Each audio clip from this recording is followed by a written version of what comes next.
안녕하세요. 저는 얼마 전 이혼한 30대 여성입니다. 이 세상에 제정신 아닌 사람 많다고 하지만 정말 정신병자를 만나기란 쉽지 않잖아요. 제가 그 쉽지 않은 경험을 했는데 그 일 때문에 세상과 인간관계를 생각하는 관점이 달라지게 돼 사연을 써봅니다. 뭐든 많이 듣고 많이 보는 게 살아가는 데 좋은 지혜가 될 수 있잖아요. 여러분들도 제 사연 들어보시고 이런 도라이도 있다는 걸 명심하며 들어주셨으면 좋겠어요. 저는 결혼하기 전부터 남편과 가치관이 아주 잘 맞는 편이었어요. 특히나 아이 부분에 대한 사상이 비슷했는데 남편도 저도 아이로 인해 우리의 삶이 뒷전되는 걸 원치 않았다는 거예요. 아이 유무에 대한 생각이 같지 않으면 부부 생활 이어가기 어렵잖아요. 그리고 저출생률 높다고 하더라도 보통은 여건만 되면 결혼하고 아이를 갖고 싶어 하는 분들이 많더라고요. 저는 여건이 되든 말든 아이를 원하지 않는 사람이었습니다. 그건 남편도 마찬가지였는데 그런 인연을 만나는 게 참 어려웠어요. 그래서 제가 더 남편을 남다르게 생각했던 것 같습니다. 남편도 제 의견에 흔쾌히 동의를 해줬고 저희는 아이를 갖지 않기로 하고 결혼을 했어요. 보통은 아이를 갖지 않겠다고 하면 양가 어른들이 안 좋게 생각할 수도 있고 그 일로 인해 결혼을 반대할 수도 있잖아요. 신기하게도 저희 부모님은 물론 시가에서도 저와 남편의 뜻을 존중해 주셨어요. 양가 집안의 뜻까지 저희 생각과 같았을 때 저는 천생연분을 만났다는 생각까지 했었습니다. 그런데 말입니다. 사람이 혼자만 살다가 평생을 함께할 배우자가 생기고 호적이 같아지고 하니까 왠지 모를 감정이 생기더라고요.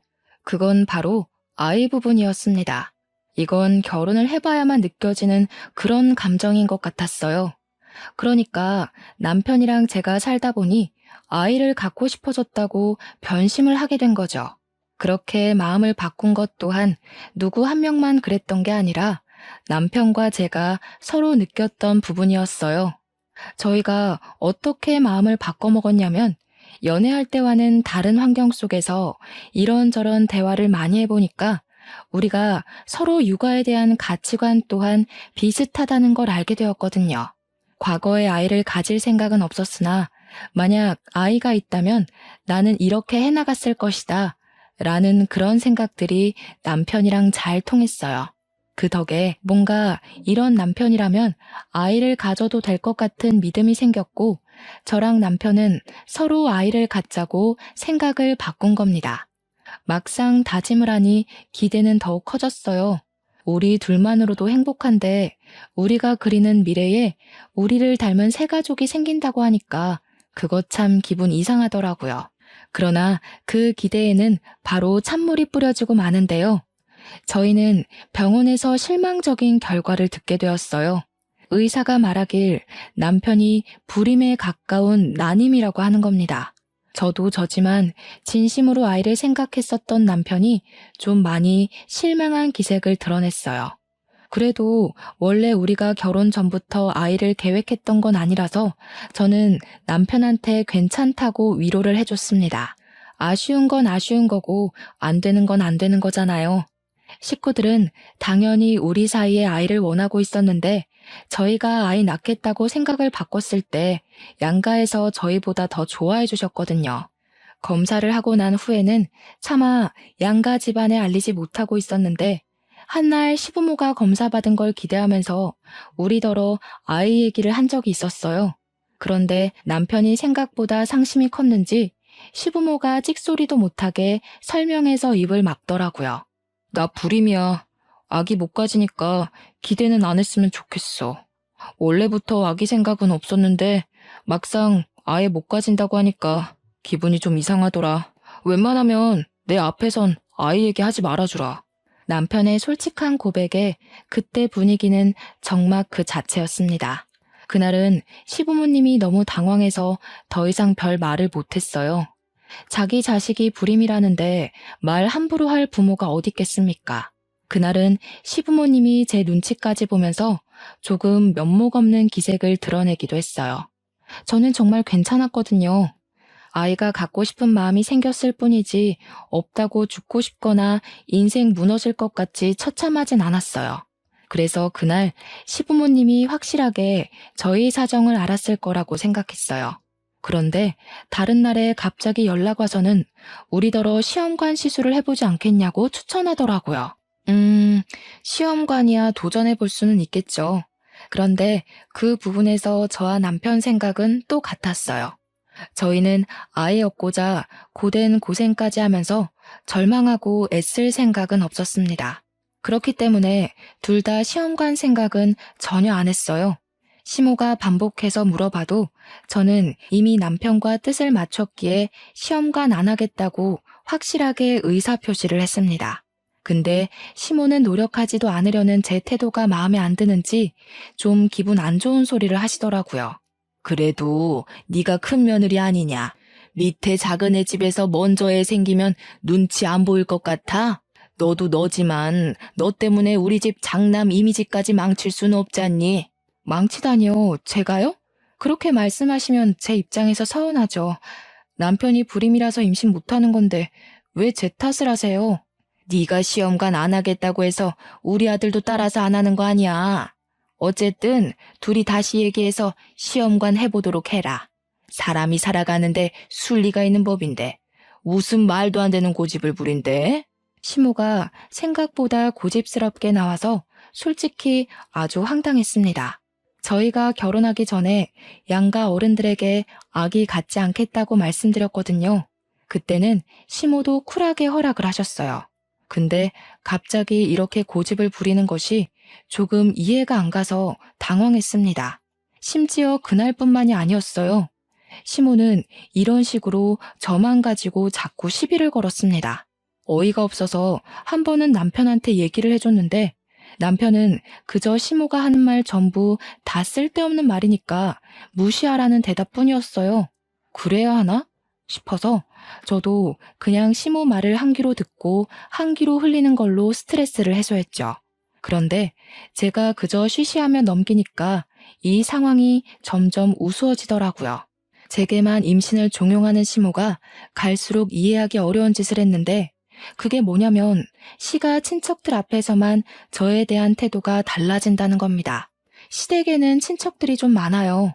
명절이나 제사를 하면 저희 집에 식구들이 모였는데 다들 집 가까이 살아서 그런지 친척들이 서로서로 인연이 깊더라고요. 그 말은 즉 서로서로에게 간섭도 많다는 뜻과 직결되는데요. 그래서 저랑 남편 사이에 아이가 없다는 것도 벌써 친척들 귀에 다 들어갔더라고요. 장남 집안이라서 빨리 아이를 가져야 하는데 왜 아직 아기가 없냐고 많이들 물었습니다. 그 질문은 해가 바뀔수록 더 심해졌고 날카롭게 날라왔어요.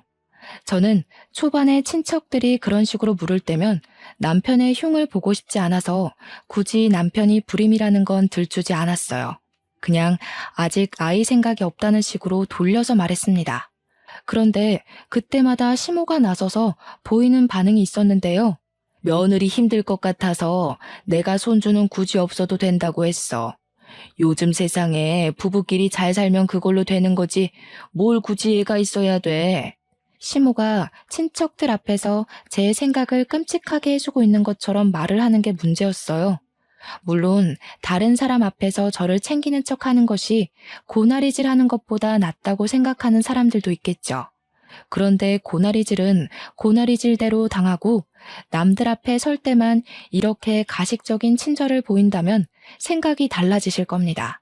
이렇게 앞뒤 다른 시모 때문에 친척 어른들이 제게 더 잔소리를 했어요.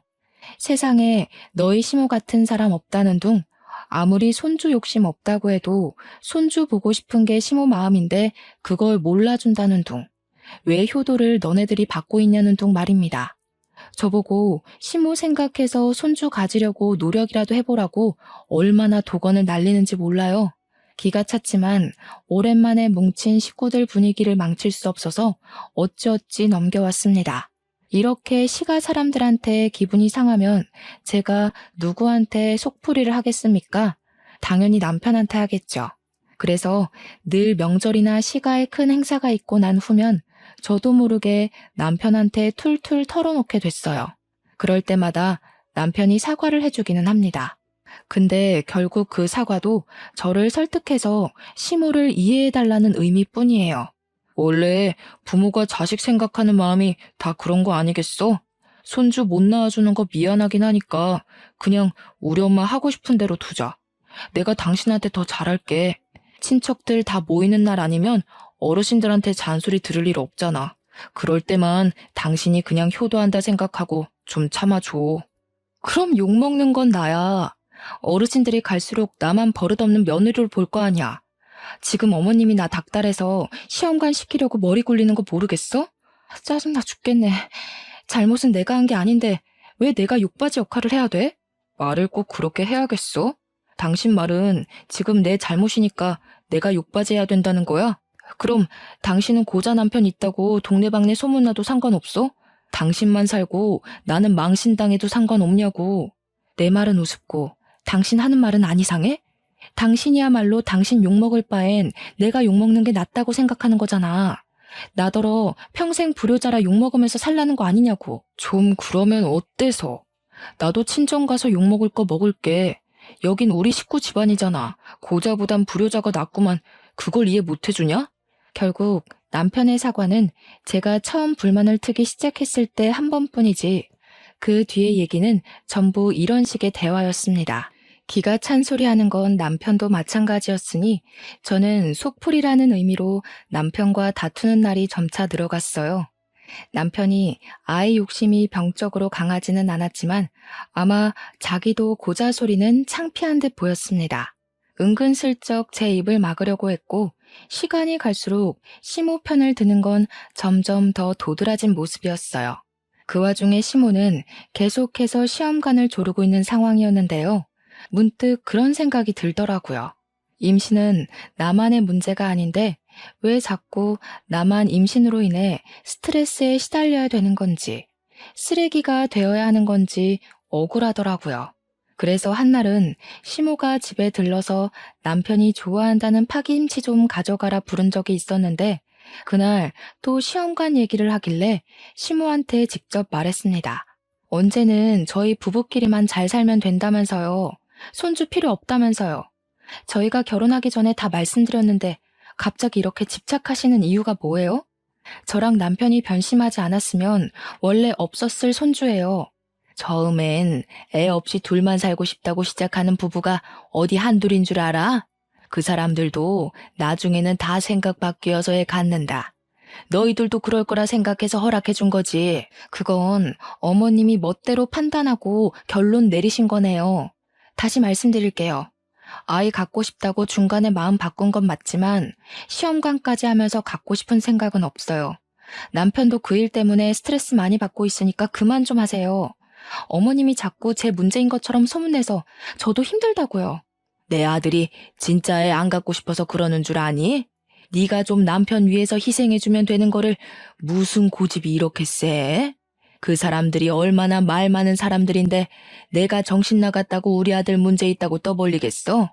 이런 거 서로 포용해주라고 부부를 하는 거야. 부부끼리 서로 보듬어주라고 하는데 시모가 하는 말은 모두 자기 아들을 위한 얘기가 아닙니까? 자기 아들이니까 자기 아들을 감싸는 거 이해해요. 그렇다고 그걸 다른 집 귀한 자식한테 강요하면 안 된다고 생각하거든요.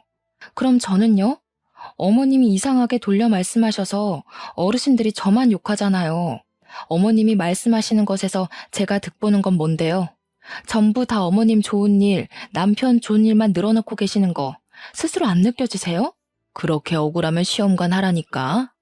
네가 애만 가지면 내가 왜 너를 들들 볶겠냐. 내가 너 때문에 요즘 통 잠을 못 잔다. 네가 우리한테 피해주고 있는 건 왜 생각 못하니? 억울하고 분하면 임신을 하라니. 무슨 말만 하면 기승전결 임신. 시모는 얼마나 열이 받았는지 제 얼굴에 침까지 튀기면서 손가락질을 했습니다. 저 때문에 집안 사람들 얼굴 보기 창피해서 못 살겠다고 하더군요. 그런 와중에 제가 따박따박 대꾸하니까 더 화가 났는지 갑자기 파김치통을 제게 던져버리더라고요. 저도 모르게 그 통을 받았는데 저야말로 시모 행동에 열이 받아서 그걸 그대로 바닥에 던져버렸어요. 그러자 파김치 통 뚜껑이 열리면서 바닥에 파김치가 쏟아졌고 시모 양말을 흥건히 적셨습니다. 경고하는데 한 번만 더 저를 그런 식으로 말씀하시면 남편 고자라고 다 말할 거예요. 그리고 이건 안 들고 갈게요. 뭐 쏟아져서 먹을 수도 없겠지만 씨 없는 수박 뭐가 이쁘다고 반찬을 챙겨주세요? 애초에 남편 씨만 좋았어도 어머님이랑 저 사이에 이런 불상사는 없었겠죠? 근본 문제가 뭔지 똑바로 생각해 보셨으면 해요. 저는 결국 빈손으로 왔다가 빈손으로 나가야 했습니다. 그때 시모가 제 뒤통수에 대고 야! 라며 목청을 높이면서 달려오는 기척이 들리더라고요. 돌아보니 제 머리채를 잡으려고 하대요. 그래서 바로 피해버렸어요. 그니까 시모가 허둥지둥대면서 바닥에 꽈당 넘어지는 게 아니겠습니까? 시모가 뛰어온 길에는 파김치 국물로 엉망이 되어 있었습니다. 꼴 좋았어요. 제가 만약 못 피했다면 저는 시험관 안 한다는 이유로 불효자로 욕먹고 내조 못하는 아내로 찍히는 걸로 모자라 시모한테 두들겨 맞기까지 했을 거 아닙니까? 호구같이 당해주기 싫었어요. 정말 황당한 상황이잖아요. 조선시대도 아니고 이런 억울한 누명을 누가 참고 있겠습니까? 넘어진 시모를 살펴주지도 않고 저는 매몰차게 집으로 돌아왔어요. 그런데 제가 제 의사 표현 좀 했다고 시모가 많이 성난 건지 그걸 남편한테 고자질했더라고요. 남편이 퇴근하고 오는데 손에 새로운 파김치통이 들려 있었습니다. 시댁에 들렸다가 오는 길 같았어요. 남편은 파김치통을 제가 보는 앞에 팍 내려놓더니 화가 났다는 표시를 잔뜩 했습니다. 당신이 우리 엄마 허리 다치게 했다며? 왜 계속 우리 엄마랑 싸우려 드는 거야? 그냥 곱게 내내할 수는 없냐? 엄마가 아들 고자인 거 남들한테 말하는 게 창피할 수도 있는데 그것도 하나 이해 못 해주냐고. 어머님이 말을 또 그렇게 하셨네? 어머님 소설가 하셔야겠어. 어쩜 그렇게 자기 위주로 이야기를 잘 지어내실까? 나 꼭 사기 결혼당한 기분이야. 결혼 전에 우리 뜻 존중해주던 어머님은 어디 가셨대? 지금 비꼬냐? 젊은 네가 좀 이해해줄 수 있는 걸 꼭 그런 식으로 말해야 했어? 대체 불효자로 욕먹는 게 뭐 대수라고 이렇게까지 해? 친척 어른들을 맨날 만나는 것도 아니고 내가 좀만 참으라고 했잖아. 내가 친척 어른 만나는 것 때문에 이러는 거라고 생각해? 어머님이 당신 흠 덮으려고 나를 싹 수 없는 애로 만들고 있는 게 문제잖아. 아들 문제 숨기고 싶다고 거짓말을 하는 건 아니지. 내가 시댁 종도 아니고 왜 남을 위해서 기꺼이 욕먹는 걸 감수해야 돼? 남? 진짜 말 짜증나게 한다. 이런 게 부모 자식 간의 애정이야. 부모 사랑 못 받고 자란 애처럼 왜 이래? 아, 장인어른 장모님은 당신한테 하자가 있어도 나 몰라라 했었나 보지? 끝내 친정 부모님까지 욕보이는 남편에게 진심으로 기분이 상한 저는 제가 무슨 말을 해도 남편이 내 말을 안 들어주겠구나라는 걸 깨달았습니다. 남편도 시모처럼 이미 자기 이미지 지키는 데에 저를 이용하는 것을 당연하게 생각하고 있었어요. 마치 저를 문제아처럼 말하고 있었지만 저는 똑똑하고 정상적인 부모님 밑에서 자랐기 때문에 이 집이 잘못되었다는 걸 온몸으로 느낄 수 있었죠. 그래? 그런 게 조건 없는 사랑이고 효도구나. 거짓말을 해서라도 내 사람 안 쪽팔리게만 해주면 되는 거네? 어머님, 아버님이 자식한테 참 좋은 거 가르쳐 주셨어. 나는 나 쪽팔린다고 가족을 공경에 빠뜨리란 교육은 못 받았거든. 우리가 자식 낳으면 우리 애한테도 그런 식으로 가르칠 거야? 이건 나랑 좀 생각이 다른데. 비꼬지 말라고. 네가 이런 사람인 줄 알았으면 결혼도 안 했겠지만 이미 늦어버렸으니 너랑은 애 낳을 일 절대 없어. 너 같은 게 하나 더 생길 생각하니까 아주 치가 떨린다. 남편은 제게 손찌검을 하고 싶어 했는데 스스로 조절하면서 방을 나갔습니다. 그때부터 저희는 각방을 사용했어요. 서로 아는 체도 안 하고 밥도 따로 먹었습니다. 그렇게 좀 잠잠한 시간을 보내나 싶었어요. 남편이랑 다투니까 시모한테도 연락이 안 와서 그건 좀 좋더라고요. 아무래도 남편이 제 고집 때문에 시모한테 임신 얘기하지 말라고 경고를 한 것 같았습니다. 그걸 어떻게 눈치챘냐면 그래도 시댁에서 하는 제사는 가야 되잖아요. 거기서 시모가 제게 말 한마디 안 하고 행동으로만 행주 툭 던지고 국자 툭 던지고 할 때 눈치를 챘어요. 그러거나 말거나 무시했습니다. 제가 멀리 있으면 시모가 저를 딱히 부르지 않길래 일부러 시모 피해서 일을 하기도 했어요. 그날이 제사였다고 했잖아요.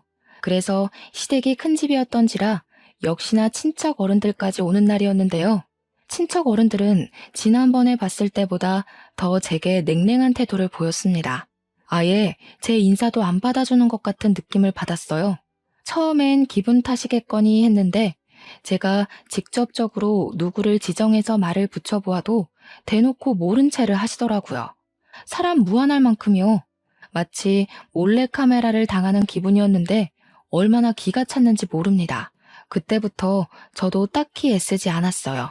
제 할 일만 하다가 집에 가자는 생각으로 마음 비우고 일했습니다. 그리고 제가 콩나물을 다듬고 있을 때였어요. 시모에 동서되는 어르신이 조심스레 제 곁에 와 앉더니 같이 콩나물을 다듬어 주시더라고요. 그러면서 그 어르신에게만 고개를 살짝 숙여 인사를 했는데 그때 어르신이 뜻밖의 말씀을 해주셨어요.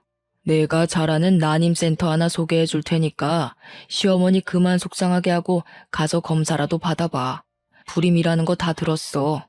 네 시애미가 얼마나 속상해하면서 울던지. 자식들만 보고 사는 사람인데 불쌍하지도 않냐? 이때 상황 파악하느라 한 10초는 멍 때렸던 것 같아요. 그리고 저는 바로 헛웃음을 뱉었습니다. 가만히 듣자 하니 시모가 아주 기가 막힌 거짓말을 해놨더라고요. 많은 친척 어른들한테 제가 불임이라고 소문을 퍼뜨려 놓은 거 아니겠습니까?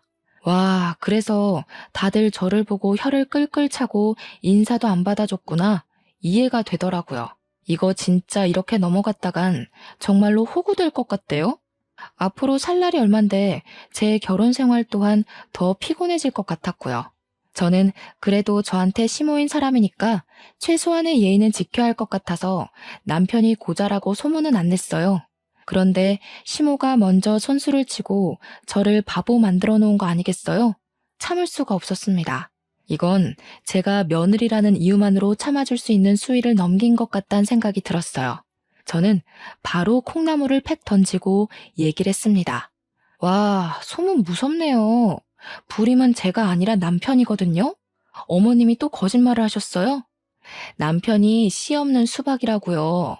제가 문제가 아니라 남편 몸에 정자수가 없다는데 제가 없는 씨를 가지고 애를 만들 수는 없잖아요. 어머님은 왜 계속 제 몸에 이상 있는 것처럼 몰아가신대요? 제가 몇 번이나 말씀드렸는데 또 그러시네. 제 앞에 어르신이 제 발언에 아무 말도 못하고 있자 저는 자리에서 일어나 이참에 다 밝혔어요. 못 믿겠으면 검사 결과지까지 보여주겠다고 나는 내 모든 걸 걸고 불임은 남편이라는 걸 주장할 수 있으니 어르신들도 계속 날 욕할 거면 뭐라도 걸고 욕하라고 해버렸습니다. 친척 어른들은 제 패기에 당황해서 말문을 쉽게 트지 못했어요. 그땐 시모가 화장실 가고 없었던지라 저를 더 이상하게 쳐다봤습니다. 이것도 어머님이 거짓말일 거라고 하던가요? 검사 결과지를 이 집에다 붙여놔야 하나? 대체 뭐라고 하면 믿으실 건데요? 애들이 누구 왕따 시키는 건 철없다고 핑계라도 대줄 수 있지. 어르신들은 저 매도한 거 뭐라고 변명하실 거예요? 나중에 사실이 뭔지 알려지면 저한테 사과는 하실 거예요? 야, 안 닥쳐? 이게 뭐라는 거야? 어르신들 놀라셨잖아. 어디서 없는 얘기를 그렇게 당당하게 말해? 당신 따라 나와. 집에 가서 얘기하자. 그 순간 남편이 거실에 있다가 급히 제게 달려와 끌고 나가려고 했습니다. 저는 그런 남편을 팩 놓고서 어르신들께 바로 알렸어요. 이대로 억울해서 못 참겠네요. 검사 결과지 지금 휴대폰이 있는데 보실래요? 어머님이 자기 아들 고자인 거 창피하니까 저를 대신 팔아먹으려고 하는 것 같은데 저도 사람이거든요. 이런 식으로 이용당하면 기분 엄청 나빠요. 똑똑히 들으세요. 불임은 제가 아니라 남편이라고요. 그리고 그 타이밍에 시모가 화장실에서 나왔습니다. 친척 어른들은 뭐가 진짠지 모르는 얼굴을 하고 있었어요. 그럼에도 팔은 안으로 굽는다고 곧 제가 행패를 부리고 있다고 생각해 저만 이상하게 쳐다보았죠. 그 상황에서 남편이 저를 잡아 끌고 다시 자리를 벗어났는데요. 신발을 신을 때쯤 어른들이 시모한테 이 집 장남이 불임이었냐고 묻는 걸 들었습니다. 이미 그것만으로도 시모는 충분히 곤란했을 겁니다. 그리고 밖으로 나온 남편은 저를 엘리베이터 앞에서 놓으며 쪽팔린다고 집으로 가라고 했어요. 어머님이 내가 불임이라고 소문냈더라. 내가 그걸 웃으면서 내내 했어야 했어? 아, 당신도 내가 욕먹는 걸 바랬었지? 내가 지금 호랑이 굴에 혼자 들어간 건가? 어떻게 다 나를 못 잡아먹어서 안달이래? 그렇다고 꼭 그렇게까지 할 필요는 없었잖아. 예의 없게 어르신들 앞에서 그게 무슨 행패야? 가서 사과할 거 아니면 당장 돌아가. 당신 데려다 줄 기분 아니니까 걸어서 가든지 버스 타고 가든지 알아서 해. 나는 사실을 말했을 뿐인데 아직도 억울하네. 여기서 봐주면 어머님이 나를 아주 등신으로 보고 더 소설 쓸 것 같은데 지금도 안에서 뭐라고 변명하고 계실지 몰라. 나는 어머님이 나한테 사과할 때까지 절대 그만할 생각 없으니까 당신이야말로 잘 판단해. 제가 말을 함부로 놀리자 남편이 성질났는지 제 뺨을 때렸습니다.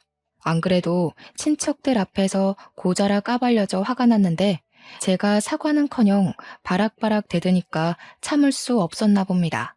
남편은 제게 사과도 안 하고 그대로 돌아서 집으로 들어가 버렸고 저는 억울한 마음에 눈물 글썽이며 한참 서 있다가 집으로 돌아왔습니다. 남편이랑 같은 공간에 있기 싫어서 친정을 찾아갔어요. 친정은 논을 마주보고 있는 주택인데요. 복잡한 도심 속에 살다가 고향을 찾으면 그나마 머리가 식는 기분이라 스트레스가 극에 달할 때마다 찾는 곳입니다. 늦은 시간에 찾아갔는데도 친정 부모님은 저를 반갑게 맞이해줬어요. 부모님을 보니까 그간 악으로 깡으로 버텨왔던 서름이 한순간에 터져나왔어요. 인사도 못 드리고 눈물부터 보이자 친정 부모님은 제가 굳이 말 안 해도 결혼 생활이 많이 힘들다는 걸 알아봐 주시더군요. 아휴, 김서방이 잘 좀 할 것이지. 우리 딸 얼굴이 왜 이렇게 안 좋아? 밥은 먹었니? 사돈집에서 제사 지낸다더니 무슨 일이 있었던 거야? 엄마, 나 진짜 서러워서 못 살겠어. 이렇게 평생 살아야 되는 게 너무 싫어. 나 이제 어떡하지? 내가 고른 남잔데도 너무 꽝이라서 싫은데 어떡해? 나 진짜 이대로 평생 불행해야 되는 거야? 저는 마치 철부지 시절로 돌아간 것처럼 부모님께 제가 당해왔던 부조리함을 다 밝혔어요. 친정 부모님은 제 말을 묵묵히 들어주면서 제 편이 되어주셨습니다. 그럼에도 마음이 독하지 못한 분들이라 시댁을 찾아가서 뒤집어 엎는 짓까진 안 했어요. 그저 제 말에 시댁으로부터 감정만 상하셨고 저를 위로해주는 데에 더 열과 성을 다했을 뿐이었죠. 그것만으로도 저는 사실 위로가 되었습니다. 이젠 누굴 뒷담하고 탓하는 게 지쳤는데 그런 제게 부모님 곁은 누굴 흉보지 않을 수 있는 쉼터 같은 곳이었으니까요. 그렇게 부모님 집에서 하룻밤 자고 출퇴근을 해도 남편한테는 따로 연락이 안 왔습니다. 진짜 웃기게도 시댁에서도 연락이 오지 않았어요. 마치 내가 누군가의 며느리, 누군가의 아내였나 싶을 만큼 잠잠했어요. 그제야 제가 시댁에서 얼마나 보잘것없는 위치였고 존재였는지가 파악이 되더라고요. 너무 짜증이 나서 그냥 이혼해버리자 그렇게 마음먹고 그날 바로 이혼 합의서를 준비했어요. 꼴 보기 싫은 사람들 안 보고 합의서에 도장 찍을 순 없을까? 그 고민만 남은 저는 며칠간 같은 생각만 되풀이하느라 거의 멍 때리면서 지냈어요. 그러던 어느 날엔 평소와 좀 다른 일이 발생했는데요. 여느 때처럼 퇴근하고 친정집을 가는데 친정집을 가는 마을버스가 목적지까지 못 가고 멈추는 겁니다. 그때부터 버스 안 사람들이 웅성거리기 시작했는데 뭔가 싶어서 차 앞쪽을 봤더니 소방차가 보였고 그 뒤로 검은 연기가 자욱했어요. 화재가 난 것이랍니다. 화재 사건을 뉴스 말고 직접 본 건 처음이었는데 여기서 제가 심장이 철렁 내렸던 건 화재 사고를 실제로 봐서가 아니었어요. 이쪽으로 가는 방향은 일방통행이었고 마을이 한 줄로 쭉 나열되어 있는 동네인데 이쪽 길에 불이 났다는 건 마을 전체가 위험하다는 것과 같은 뜻이거든요. 그럼 우리 집에도 피해가 갔을지 모를 일이라서 심장이 내려앉았던 겁니다. 그 사실을 자각하자마자 저는 급히 버스를 내려서 소방차가 있는 곳으로 뛰어갔어요. 마침 경찰차까지 모여 있었습니다. 다행히 불은 진압이 된 것 같았는데 그 넓은 논이 전부 새카맣게 타 있었어요. 주민들이 한순간 사고로 자산을 잃은 셈이었죠. 그 방대한 사고의 잔해를 보니까 더 저희 집 사정이 걱정되었습니다. 저는 공직자들을 붙잡고서 대체 무슨 일이냐고, 나 이 동네 사람이라고 신분을 밝히며 물었어요. 그러자 소방관이 설명을 해주길 누가 집에다 불을 지르려다 바람에 불씨가 날아가서 논이 다 타버렸다는 겁니다. 그러면서 저더러 집이 어디냐고 소방관이 묻길래 제가 우리 집 쪽을 알려드리려고 돌아봤는데 마침 그 앞에 경찰들이랑 소방관들이 모여 있었어요.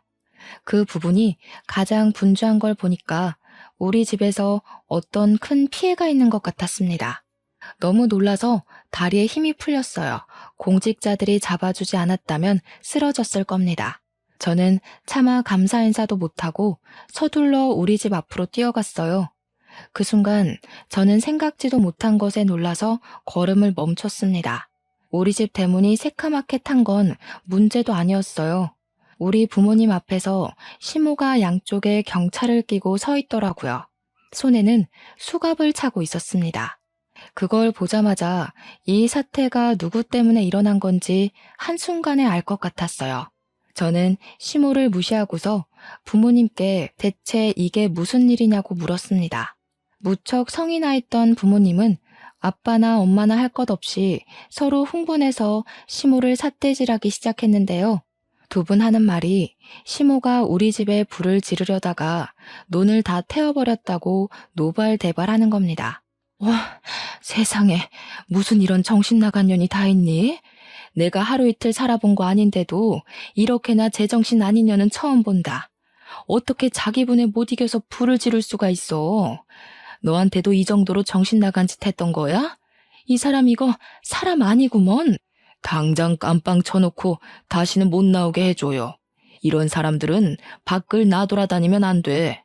이런 여편네인 줄 알았으면 우리 딸을 안 보내는 건데 이 천박한 집안 같으니라고. 제가 그날 부모님이 성질내는 걸 처음 보기도 했지만 그 미친 짓이 기어코 시모가 한 짓이 맞는다는 것에 더 충격받았습니다. 아무리 생각해도 시모가 갑자기 이런 사고를 칠 만큼 저한테 악감정이 있나 의문스러웠어요. 제가 시모를 화나게 한 게 있다면 겨우 시험관 안 하는 것과 친척 어르신들 앞에서 남편이 고자라는 걸 알려준 것밖엔 없다고 생각하거든요. 그런데 그걸로 화재 사고를 일으킬 수도 있는 건가요? 심지어 이렇게 공직자들까지 대동했는데도 시모는 반성하는 기색이 없었어요. 오히려 우리 부모님이 자기 탓하는 걸로 더 뭐라 하면서 목소리를 쩌렁쩌렁 내었습니다. 그쪽들 딸 때문에 우리 아들이랑 내가 망신을 당했는데 이 정도는 아무것도 아닌 거지. 그러게 왜 나를 망신 주냐고. 감히 시댁을 덤비면 어떻게 되는지 톡톡히 알았죠? 이제부터 딸 교육 똑바로 시켜요. 뭐라고요? 그쪽 아들이 몸에 장애 있는 거를 왜 우리 딸 탓을 해요? 망신은 우리가 망신이지. 남자 구실도 못하는 놈을 사위로 들이게 됐는데 나 솔직히 사기당한 기분이라고요. 우리한테 자식 교육 논하기 전에 그쪽 자식 건강이나 점검하세요. 이봐. 집구석에 어른이란 사람들 생각하는 꼬락서니가 이 모양이니 자식 되는 년도 버릇없이 따박따박 말대꾸하지. 정신 좀 차리세요, 사돈들. 지금 사돈들 딸이 밖에서 사돈들 이름에 똥치라고 다녀요. 시모의 얼척없는 발언에 저는 뼛속부터 화가 치밀어서 결국 시모의 싸다구를 때렸습니다. 그 순간 정적이 흘렀고 저한테 맞은 시모도 자기가 맞았다는 것에 기가 찬 얼굴을 하고 있었어요. 이 사람 이거 완전 정신병자네. 물불 안 가리고 자식 지키려는 건 알겠는데 진짜 불도 안 가릴 줄은 몰랐네요. 불놀이 하시고 오줌 안 싸셨나 몰라? 이대로 이혼하면 서러울 것 같았는데 직접 깜빵 가주겠다고 이리 사고를 쳐주니 제가 무척 기뻐요. 이제야 숨통 좀 트이겠네요. 뭐라고? 이 정신 나간 것이 감히 시애미를 쳐? 이보세요. 보셨죠? 당신들 딸내미가 이 모양이야. 경찰 선생님들도 보세요. 정신 나간 건 내가 아니라 이 여자라고요.